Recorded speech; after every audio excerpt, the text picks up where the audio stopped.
Welcome to your third session within the Mindset course, looking at ending those negative dieting cycles that so many of us have been subjected to and that have faced in our lives. And this week, it is all about looking at boundary setting, something that I know so many of us can struggle with.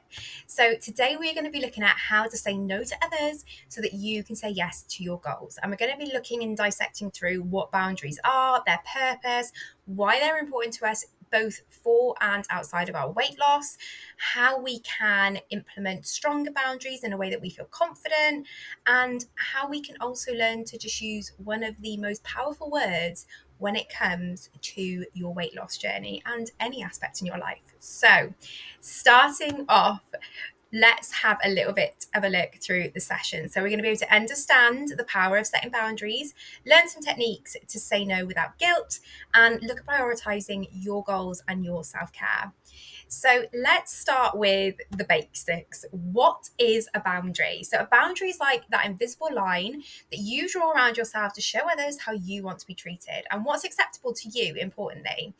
It is a personal limit that helps you define your needs, values, and space in relationships and interactions. Now, I'm sure we've all had boundaries in other aspects of our lives. We all know what a boundary is, but we're just going to go over the importance of boundaries. So they help protect your well-being and your values. They define your personal space and limits. They help you communicate your needs and expectations to others.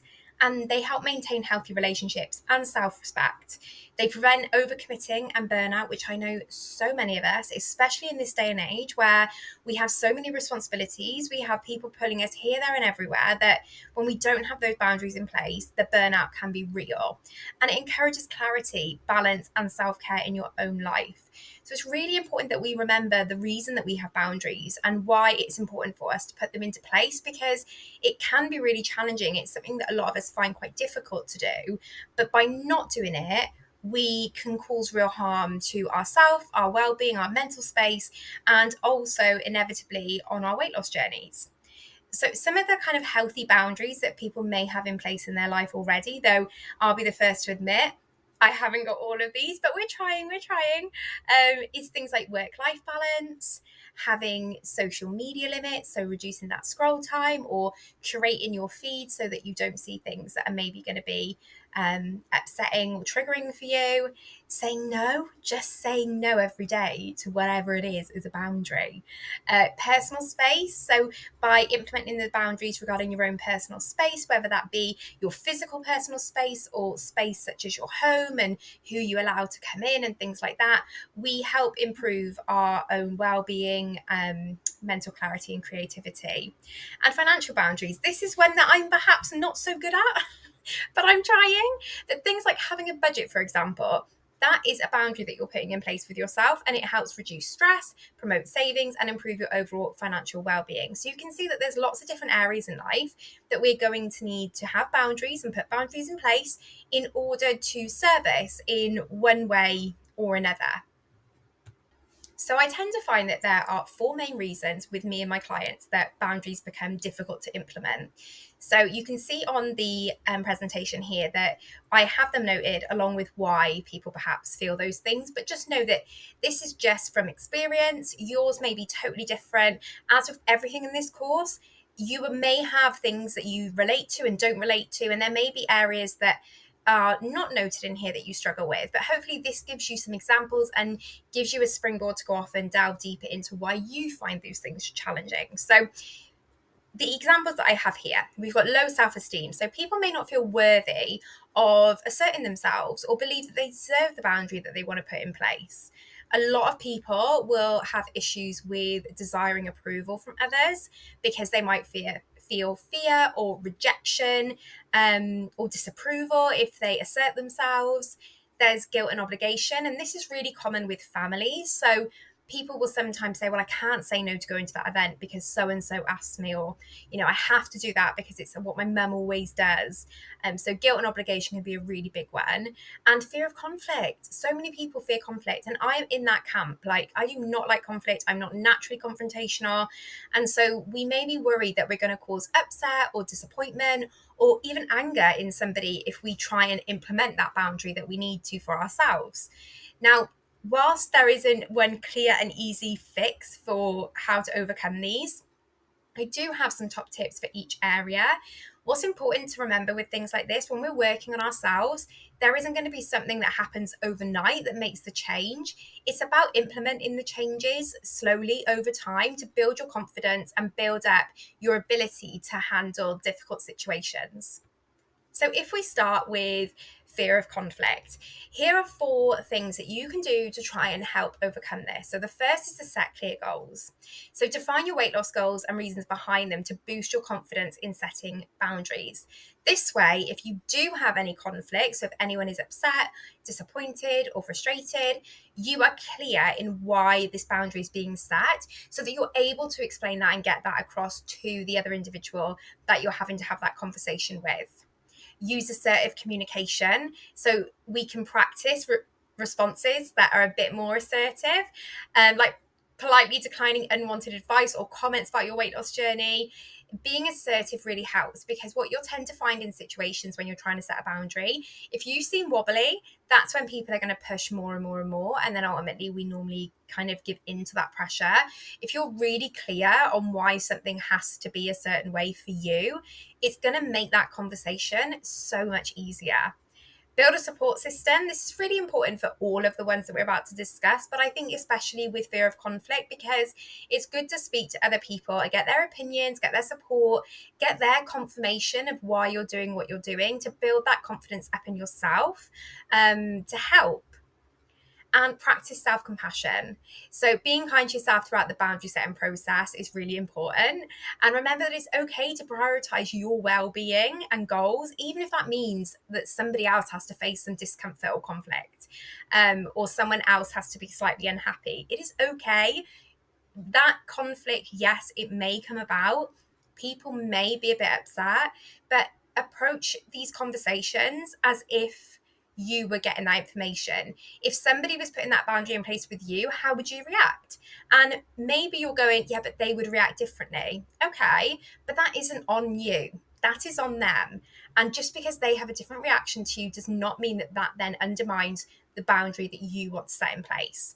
So these things are really important if you are someone that finds fear of conflict is holding you back in setting the boundaries for yourself. The next one we have is low self-esteem. This is really, really common, especially with people that are on a weight loss journey, because naturally our self-esteem is a little bit lower anyway. So some things that we can do to help with low self-esteem and setting those boundaries is practice get my words out, practice positive self-talk. So replacing those self-critical thoughts with affirming statements about your worth and capabilities in your weight loss journey can really help if you're feeling attacked or judged from others when you are trying to set a boundary. We have talked about how important our words are towards ourselves in pretty much every session now, and we're not going to stop. We're going to continue saying how important it is, because whenever you are self-critical of yourself, or whenever you start doubting the boundaries that you're setting for yourself or the reasons they're important, you're going to find those conversations more difficult. So really practicing that positive self-talk is key to having confidence and the esteem to go forward with the conversations that you may be needing to have. Celebrate small wins. So acknowledge and celebrate your progress, no matter how small. And again, this is something we've talked about quite a lot. We need to really build the blocks of confidence up. Confidence is not one big block. It's like building a wall. There's lots of little blocks. We have to build it together to make the wall. So it's really important to do that to help build that self-esteem up and show yourself like how well you're doing in so many areas of this journey. Surround yourself with positivity. There's going to be negativity always in life from every direction, whether it's direct or indirect. And it's important that we create a positive space for ourselves and for our minds. So spend time with supportive individuals who uplift and encourage your weight loss journey, whether that is in your day-to-day life with friends or family, online, on things like social media, or within our own little community with Wildflower Weight Loss. You've got me, you've got all the other incredible women that are on their journeys as well. And what we want to do is create a community where you can talk and feel supported and not judge, because everyone's going through the same thing. So really try and immerse yourself into that community and build your community outwards, like make your communities bigger instead of feeling like you are isolated because maybe you're on a different path to those in your life at the moment. and focus on non-scale victories. Again, we've gone through these before, but it is so important to reiterate, shift that focus from just the number on the scale to other achievements like improving your energy levels, better sleep, increased strength or endurance. Those things are also important, and it helps you again build up the recognition of those achievements and in turn your confidence and self-esteem as well. Guilt and shame is a really, really complex topic because generally when we feel like guilt, shame, obligation, it's because of the relationship we have with that person. So the first thing to say is that if that relationship is toxic or in any way really challenging, then it may be worth seeking professional help, which is why it's on this screen. I am not a therapist, the internet are not your therapist, and sometimes communication and lack thereof needs additional resource and support to help it come about and help that communication be more positive. So always consider speaking with a therapist, a counsellor, or somebody that can mediate the conversations to try and help build that relationship to a more healthy place when it comes to communicating your needs to that person. However, there are some things we can do if you are feeling guilt and obligation, because it doesn't necessarily have to be linked to a negative or toxic relationship. It could just be that you are the type of person who feels guilty if they have to say no to something. So set clear priorities, identify your own needs and prioritize them in your weight loss journey. And remind yourself that it's okay to prioritize you. It's that age-old thing, isn't it, of you have to put your oxygen mask on first before you can help anyone else. And that is essentially what boundaries enable us to do. That in itself is a boundary. I'll make sure my mask is on first, because otherwise I'm going to run out of oxygen on this plane. So it is important that you really set the priorities out for why you're doing what you're doing and why it is really important. If you're on a weight loss journey and you are on it to improve your health or to enable you to live a full life with no mobility issues, that has to be a priority, because ultimately you may be having to say no to somebody now, but if your health deteriorates or your mindset deteriorates because of the impact of your weight, then you're not going to be any use for anybody. So writing down those priorities and why you're doing what you're doing is really important. And it's also important that if there is somebody close to you that you feel perhaps boundaries will need to be implemented and the conversation needs to be had, that you go through those with them, because it's going to remove that guilt an obligation whenever you know that they understand the reasons behind what you're doing and you're not just saying no for the sake of saying no, which is also absolutely fine if you need to do that, but it can just make things a bit easier. Establish boundaries with compassion. So communicate your boundaries with kindness and empathy, and understanding that taking care for you is essential for your well-being. You can have calm, kind conversations when putting boundaries in place. We don't ultimately need to get defensive straight away and for it to become that kind of row or become this conversation where you have to over explain your decisions. We can literally have a conversation that is very calm, very understanding of both parties, but that still puts your needs at the forefront of that decision making. And again, practice self-care. So dedicate time for self-care activities that help you recharge and maintain a healthy mindset amidst guilt or obligations. Because even if you put these things in place, you may still feel guilt after saying no to something. So it's important that you're nurturing and looking after yourself whilst you go through this journey of building that confidence set with boundary setting, so that you're not neglecting how you are feeling, you're acknowledging how you feel, and you're tending to that through the acts of self-care. Desiring approval is another one that a lot of people have and that they face, and it's challenging for them. And I think as a people, we want approval. We want people to be accepting of what we're doing. I think it's a natural instinct. However, when it comes to boundary setting, it can be a real barrier to setting those boundaries effectively. So some things that we can do to help with that is you can validate your own choices. So remind yourself that your worth is not dependent on others' approval, that you need to validate your own decisions regarding your weight loss journey before you try validating it to anybody else. So whether you choose to sit down and write down the positive reasons, we've done our goal settings, so maybe you refer back to that to have a look through and really validate yourself. Why am I doing this? Make this really important. I always say when I was on my weight loss journey, I likened my weight loss to paying my mortgage. Like, it had to happen. There wasn't a question. I had to stick to plan. I had to have my weekly calls. I had to, engage in the community. It was a non-negotiable. It had to happen because the alternative was going to impact so many people in my life. If I was unwell, if I was battling obesity for years and years, the ripple effect of impact that would have on people was huge. In the same way, if I didn't pay my mortgage and I lost my house, then the ripple effect to other people in my life would be massive. So it is important that, you make this a real priority and you validate the choices that you're making that are right for you in that process. Set boundaries with confidence, so trust your decisions and communicate your boundaries confidently, even if they may not align with others' expectations. We see this a lot with plans like the one-to-one diet because it's a meal replacement plan. And so people have got a lot of preconceived ideas and judgments on the plan. And one of the ways that you can really help yourself, tackle those conversations is educating yourself on the plan.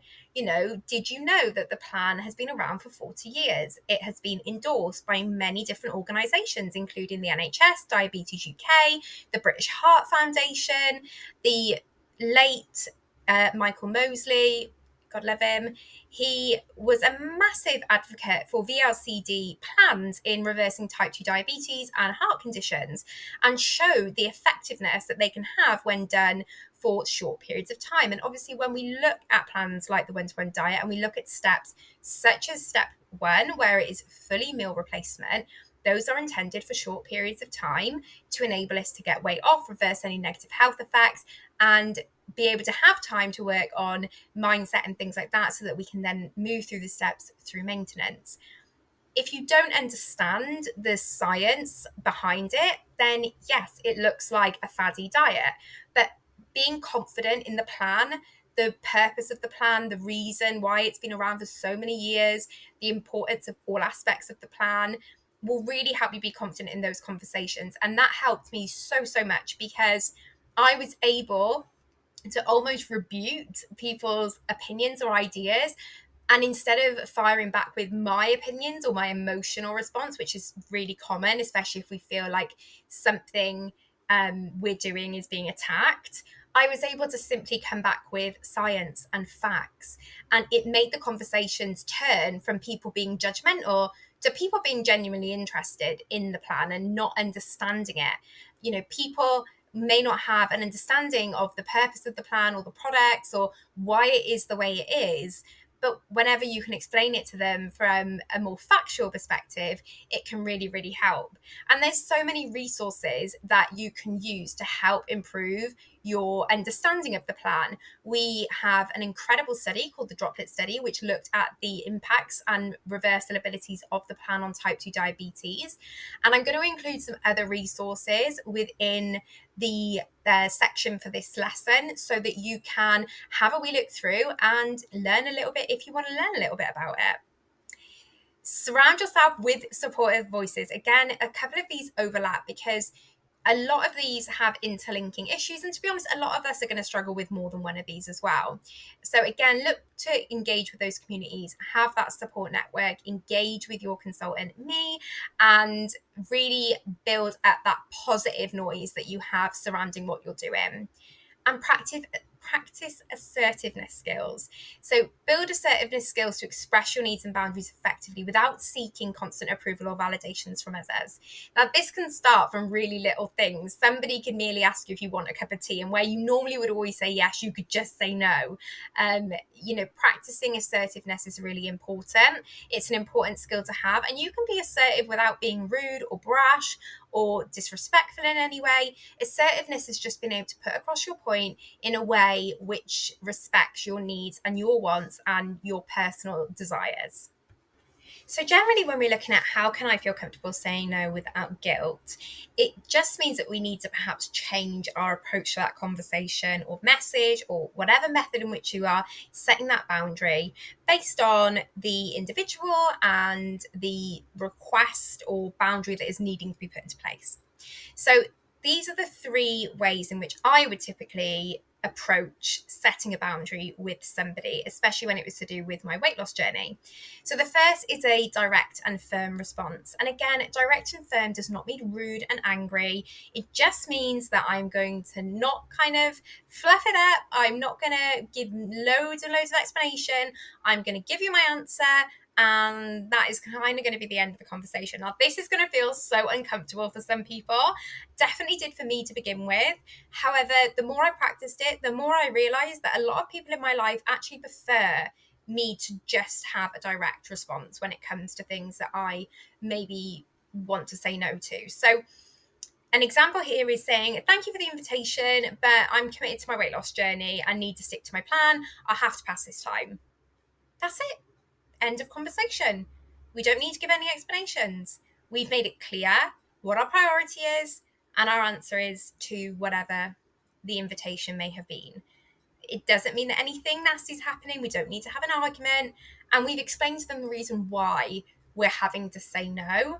So if they come back and you then have a further conversation, there may be more compromise available because you've been quite firm from the beginning that, look, this is what my priority is. And as somebody who loves and respects and is in my life, I know that you will care about what is important to me. So the other way we can do it is by offering an alternative. So this was something that I used to do all the time with the girls whenever I was on plan, and it was during lockdown. So a lot of the time people were meeting up for coffee and things like that out and about. And so we could have a response here where it says, I appreciate the offer, but I'm focusing on my health goals right now. How about we plan a different activity that aligns better with my goals? Now, okay, some of the wordage we might not use. I've done this very, very professionally. So we may just say, thank you for the offer. I can't really do that at the moment because of the weight loss goals I have in place. However, how about we meet up and just go for a walk instead? And obviously you can grab a coffee or something like that. It's fine. You can change it up and offer an alternative. A lot of people will respond to this because instead of a flat no and the door feeling closed, we've left the door open. We've just given an alternative for what they would like to do. Now, if we're saying no to going out for a meal and we've said, how about instead we go on a cinema date, or how about instead we meet up and have a coffee, and they're like, oh, but I really want to go for a meal, that is not your problem. And that is a case where you can say, I'm really, really sorry. I'm not going to be able to come for a meal. However, we could go and grab a coffee if you wanted to. And again, if that continues to be an issue, that is not your issue. You can end the conversation and step away and give some time and space to let the kind of dust settle. But ultimately, it's not going to ruin that relationship. If saying no to one meal is going to ruin a relationship, or saying no to going out for food is going to really harm a relationship, that's why I revert back to looking at maybe seeking additional support and help surrounding the relationship, because saying no to going to like a restaurant for a meal should really not have much impact on the relationship. Now it does, there are situations where it does, but that's where I mean there are probably other issues underlying or other issues that they face. An example of this is if you have always gone for food with your friends, say that you both struggle with weight issues, you've always gone out to eat together, you've been each other's kind of safe place when it comes to things like that, and suddenly you say you can't go out, that could be perceived by that other individual as a judgment or a shame on them because maybe they're not on, you know, a weight loss journey. Maybe they're not interested in going on a weight loss journey. And so it can suddenly feel like the dynamic has really changed within that friendship. And that can take a little bit of time to work on. That isn't a case of, right, I need to get really firm with my boundaries. That's a case of I need to nurture this friendship and I need to reassure my friend that actually just because this one activity that we used to do together, I'm not able to participate in at the minute, it doesn't impact our friendship. And perhaps I make more of an effort in other ways to connect with that person to show that the relationship is more than just that meal. And then we can also look at the gratitude and self-care options. So, you know, I'm grateful for the invitation, but I need to prioritize my health at the moment. I hope you understand that I need to say no this time. So again, we're saying thank you. It's a bit softer than that direct and firm approach. And it pulls on the almost request for empathy and understanding from that other person, more so than potentially the direct and firm response. And again, you may go between a couple of these. There's not like one that I would use all the time. I've definitely used all of these. It will be very much dependent on the individual that you're having the conversation with and the whole scenario in itself and whether you've had it before. But it's good to kind of think whenever you are invited somewhere or you're asked something, kind of what is the best way to respond. And if you are asked something directly and you don't feel confident having the conversation, then just say, I'll have to get back to you. Oh, I'll get back to you on that. Like, so many people say that. I'll get back to you on that. It's fine. I'll get back to you on that. To give yourself the time. Don't get into the habit of where we just constantly go yes.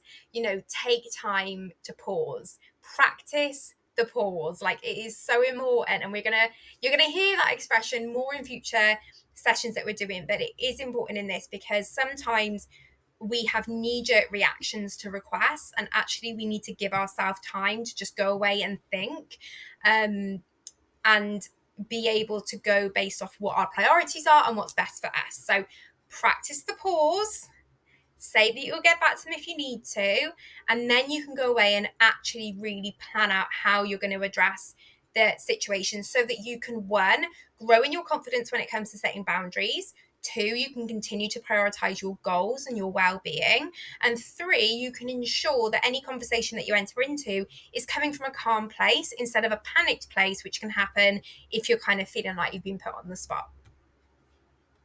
So whilst we have just gone through 3 lovely ways in which you can enter into more of a discussion with somebody regarding a boundary, there is a lot to be said about the power of just using the word no, or no thank you, as we'd like to encourage manners, without feeling you have to give an explanation. Now, this was something that I found actually much easier than having to kind of go on the back and forth of, am I approaching it this way? Am I doing this? What's my excuse kind of thing? Just saying, no thanks. Oh, no thanks, hen. No thanks. Like, it was so powerful. Somebody offers you a slice of cake. Oh, no thank you. No explanation. Oh, why do you not want one? Oh, I'm okay, thanks. And just keeping your answers really short and sweet, it kind of naturally cuts off a conversation from going any further. And to add to this, whenever I would be in situations where people would offer me things, so for example, at Poppy's first birthday, we had a buffet, I was on plan. My mother-in-law, love her, kept offering me different things, and I was just like, no thank you. I must have said no thank you about 20 times, but I stuck strong. So no thank you, no thank you. In the end, I took myself away and just made everyone a cup of tea. I was like, who wants a brew? I'm going to go and make a brew. I just took myself away from it and let their attention and their interest be directed to something else. Or I would move away and have a conversation with someone. Oh, do you want a bit of cake? Oh, no, thank you. I'm okay. Are you sure? Yeah, no, I'm absolutely fine. Thank you. Oh, how come? Oh, no, honestly, I'm fine. Thank you. I'm just going to go and speak to Uncle Bob a minute about whatever. In redirecting it and taking yourself away can really, really help. But also just being able to say no thank you, keeping those things really short and sweet, it keeps you really locked into your priorities and why you are choosing what you're choosing. So I'm choosing not to have that because I know that it's not going to serve me. And without having to give massive explanations or get into, debates about whether what I'm doing is right or they agree with it or anything like that, just say no. I found saying no so much easier than having to say no with explanation. And I also found it easier saying no than I did saying yes, but with, rules or caveats. So for me, it's always much easier if I get invited out for a meal to just be like, no, I'm okay, thank you, than it is for me to say, okay, I'll come out for a meal, but I'm going to have to change my step and I'm going to have to do this and I'm going to have to look at the menu.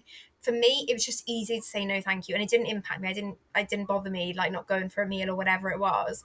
So there will be times that perhaps just saying no, thank you is easier than saying yes, but with the rules that you have to follow for that yes. I would rather say no in full than yes in part. So it's important to kind of look at that as well and think, are there situations where I'm quite happy to say no, but I'm saying yes and giving myself all of these kind of guardrails and boundaries I have to stay in with that yes.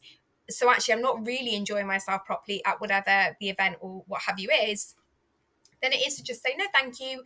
Do you want to go and do this instead another time?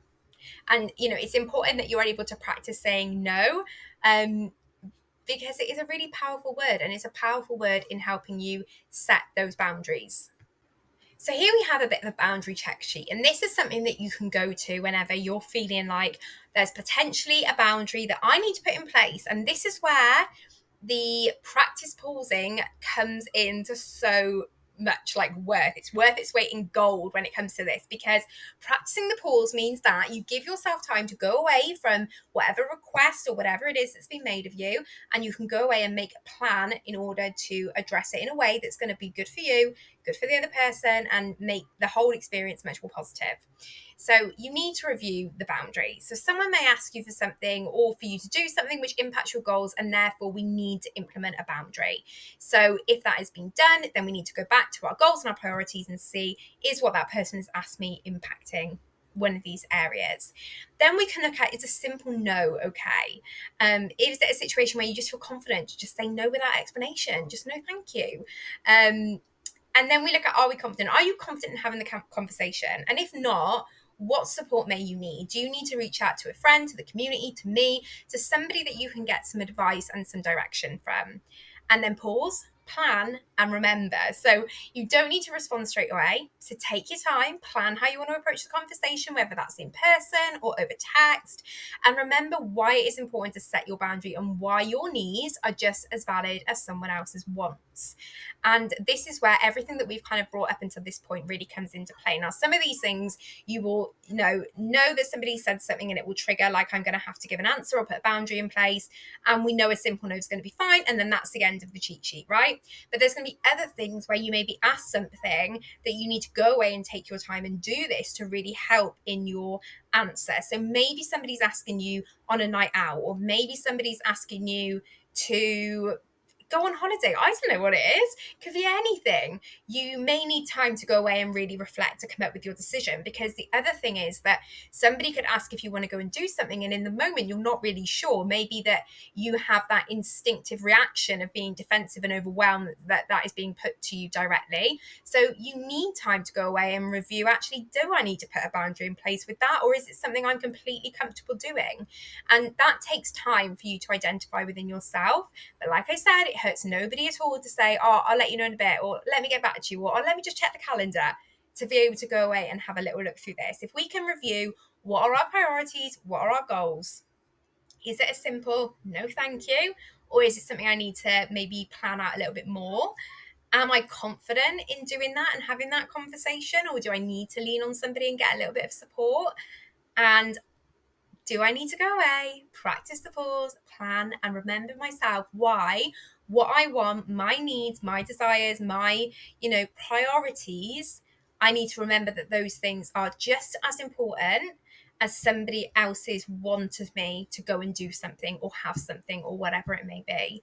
And by looking at what areas it is that you struggle with when it comes to boundary setting, you're better able to put in place the things day to day and work on the areas that are going to improve that, whether that is things like your confidence, or getting a real clear vision of why you're doing what you're doing, or going away and educating yourself on the plan that you're doing, so that you feel that you have the information available to you to answer questions or speak about the plan if somebody is asking you directly, in turn to give yourself more confidence about the choices you have made in doing the things that you need to do to get to your goal.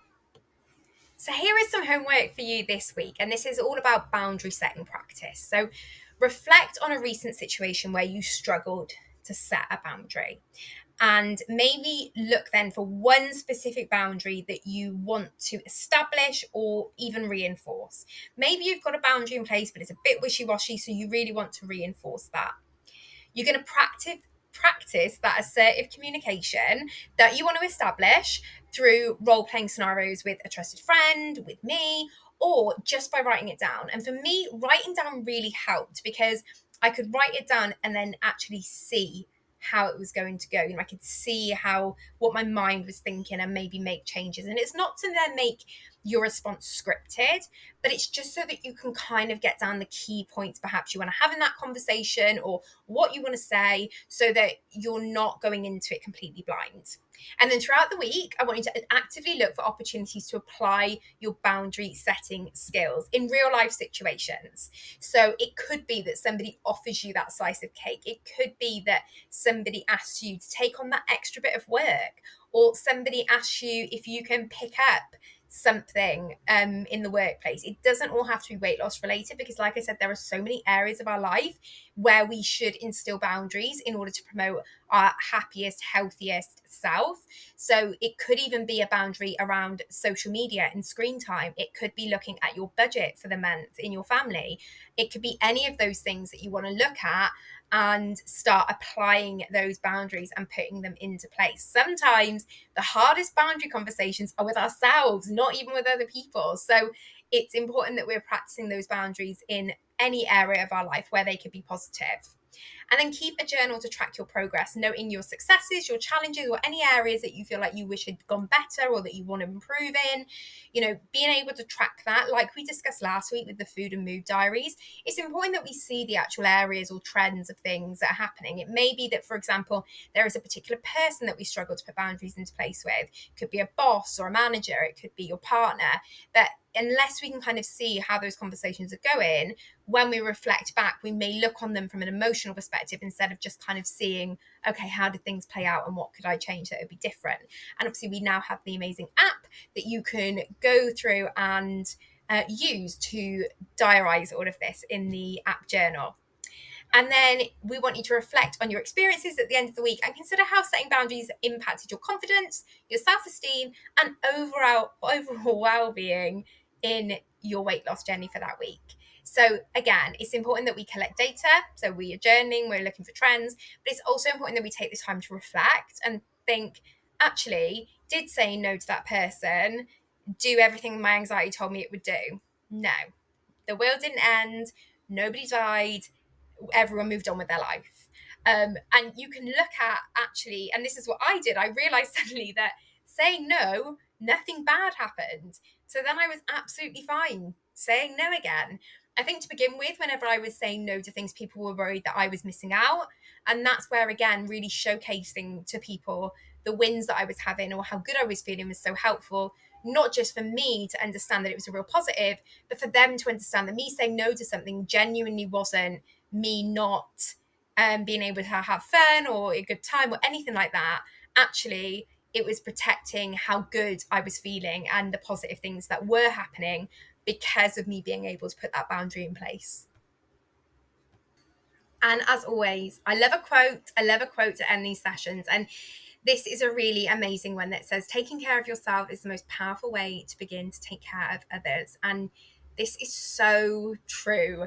Like when we are looking after ourselves and we are giving ourselves the time, the nourishment, whether that's emotionally, physically, whatever it may be that we need, we are better people. I am a better wife, mother, friend when I'm looking after myself. So if that means that a boundary has to be put in place where Jamie has to let me have my bath and relax and have that time so that I am a better, nicer human being to be around, then that is something that we discuss, and I explain why that is important and why it benefits them for me to have that time for myself. Or maybe it is about saying I can't go out to that event because I'm so exhausted socially. And by saying no, I'm then going to have more energy for the next event instead of going to everything feeling, burnt out and knackered and not able to really participate or be my best self. So when you are setting boundaries, when you're maybe putting time aside for you or you're saying no to something, it's important to remember that if that is serving you, if that is a positive thing for you, then it is a positive thing for everyone around you, because the happier, healthier, more calm you are, the better you are for every person that you are important to in their lives. So hopefully that has been a helpful session looking at boundaries, looking at some of the reasons why we may struggle. This is something that you could literally talk about for days, and everyone's circumstances are going to be so different, but hopefully it starts to build upon some points that you can kind of take further now in the week ahead and going forward. And I'm hoping that after this session, you're understanding more the power of setting boundaries. You've been able to learn a couple of techniques to say no without harboring that guilt. Maybe have a new focus on your goals and the importance of your self-care. And self-care encompasses so much. So often we think self-care, we think having, a face mask on in the bubble bath, but actually self-care is just protecting your well-being. And so many things fall into that, and it's so important that it is a priority, because like we just said, taking care of yourself is the most powerful way to begin to take care of others. So please, this week, prioritize yourself. I hope that the homework task and looking at those boundaries that you're setting are useful. Share with me how you're getting on with it. Let me know the wins you've had with it. Let me know the struggles. Let me know if anything's come up and you're really interested and intrigued by the response. Like we said last week, be curious, not furious, with how our minds work, because the more curious we are, the more we can delve into them and start understanding ourselves and our thought processes a little bit more. I really, really hope that you enjoyed this session. Like I always say, let me know if there's any feedback, if there's anything you would like covered off in future ones, and I will see you in session 4. Bye.